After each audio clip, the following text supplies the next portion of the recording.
This is always a very personal story, and the reason why I started writing this was because I had some losses in my life, and I didn't know how to deal with it.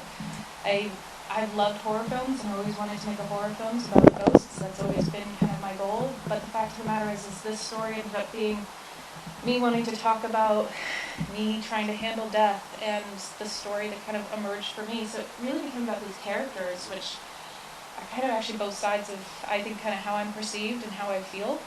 I'll let you decide which one's which. And then the world, I wanted to exist in this world. This is a world that I already exist in, so I just wanted to come up with a way where I got to say, this is it, this is the facts, and now let's go from there. Yeah. You can hold on to that. Project. Sure. Yeah.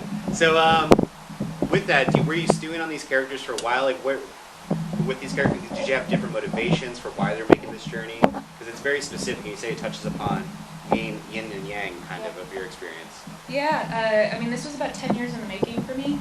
I started on a draft, and then I'd get another job, and then I'd go back to this, I'd get another job, I'd pitch it, everybody'd say no, I get it, all this type of stuff. So this was kind of the one always waiting in the wings, and it was finally when COVID hit, and I was supposed to have a production go, and that shut down, and something else shut down, and I finally was still enough to think, and I finally finished the script.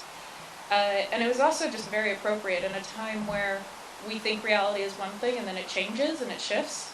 What does that do to you? And for me, one character simultaneously to be out and in. Any questions at the moment from the audience? Right over here. My question is, I love how big the phenomena feels outside of the car, on the TV and radio, everything. Can you talk about what your inspirations were on portraying that phenomena and how the world is reacting to it? Yeah, and I think, again, that was very inspired by COVID. In some ways, huge events come into our lives and change the way that we literally perceive our lives, and yet we are still human beings that have to go through it. And, the people that they meet along the way, there's a religious component, there's a political component, there's a family component, there's a spiritual component. All of those things have perspectives, and kind of the point of it is they all matter and they all don't matter at the same time, because what matters is these people's individual story, and everybody wants to tell you what they think, everybody wants to tell you what's right, and the fact is you got to figure that out for yourself.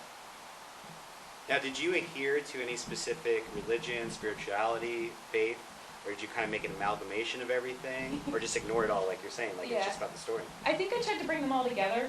Obviously we have a Catholic priest come in, but I was trying to find a balance of that. That's also why you kind of have your witch karma at the end showing up, and you got the Catholic. But I wanted to kind of try to show a little bit of a broad spectrum of that. You got Milton in the beginning, everybody, it's kind of looking at all of them, because when I look at religion, when you read about religion, they all kind of are saying the same thing, and that all goes back to the human being and humanity, and what happens when, on from it. Was there another hand in the back? Yep, right back there. Hi. I was wondering if you could talk about casting a little bit. And I should probably tell you that Katie and Danny Parker are my cousins. Oh my God, you're Parker related. Yes. I love Parkers. There's 3 Parkers. One of them is not related to the others. Katie Parker's been a friend of mine. She did a reading for a film that I might actually get to make in about a year, which is wild, 12 years ago. And then we just became friends after that. I of her. And I was like, oh my God, she's Rose. She's exactly right for this. And it's just funny, because it's a terrifying experience to work with your best friends, because you don't know how it's going to go. And also, as this isn't Katie at all. This was asking her to go to a completely different side of herself. And she kind of leapt and trusted me, and I appreciated that so much. It was wonderful to be there and support her. And we actually became much closer on this journey, and it was really a bonding experience to know that we could both help each other through this kind of wild, crazy experience.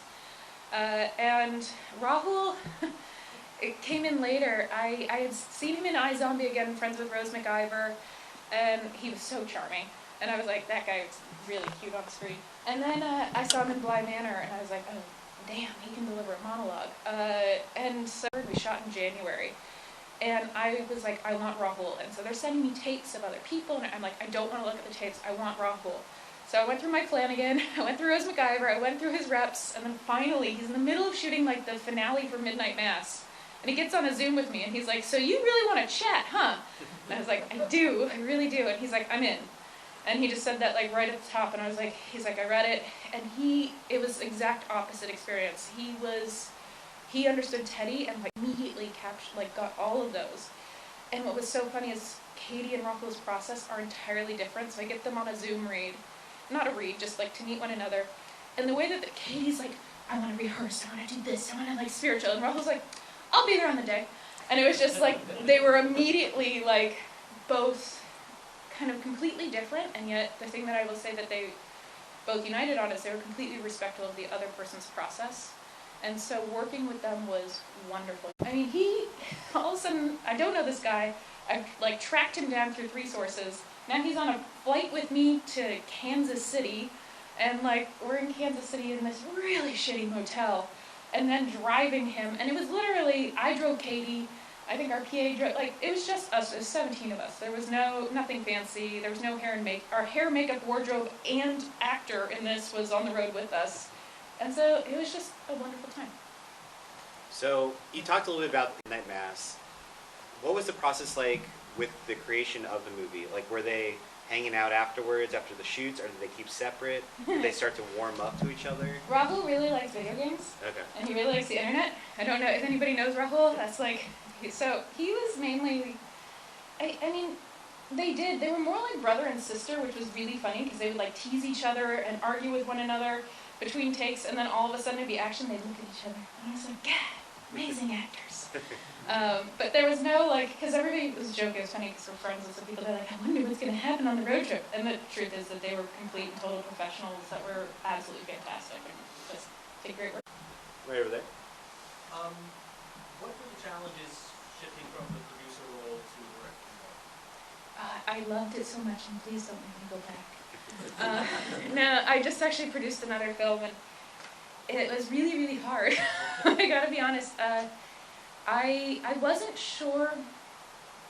I didn't go into this confidently. It's funny. It's same as like the intro of this film. Like I've been told by so many people, you need to be like more confident in your intro, and you need to be more confident of your film. I wasn't.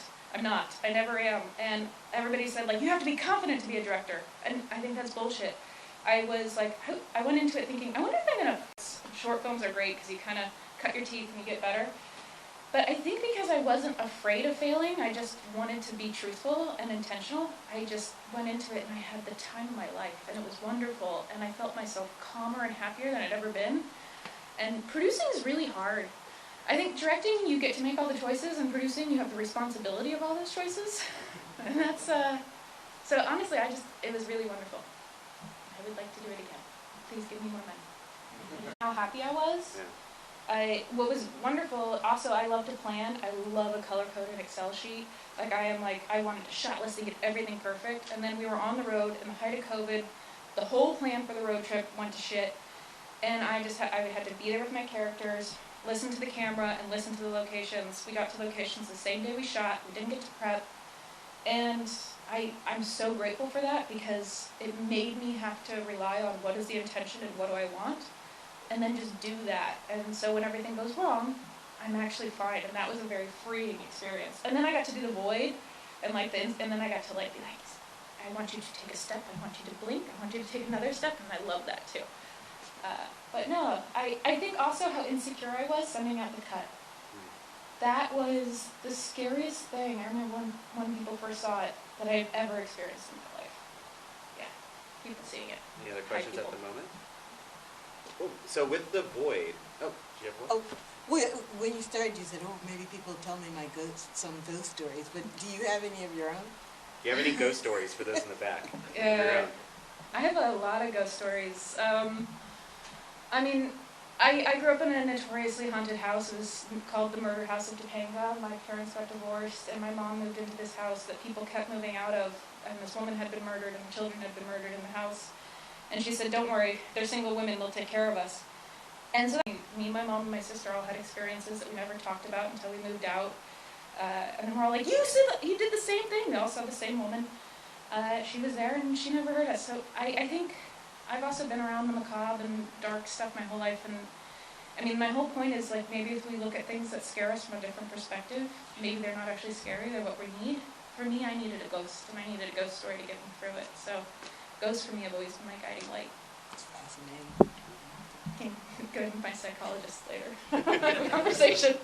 Now, I find like when you're writing the script, you're talking about the void and this kind of not tangible of this earth depiction.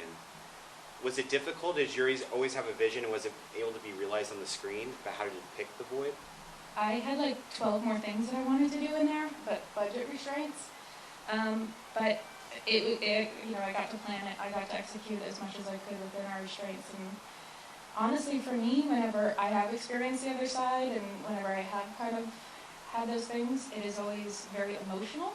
It is not very tangible in terms of look, and I don't think that you can really truly express it. So I wanted to make sure that I was relying on the emotional pull of that, and not necessarily so much the visuals. And so that's why I wanted lack of instead of overstimulating. Yeah.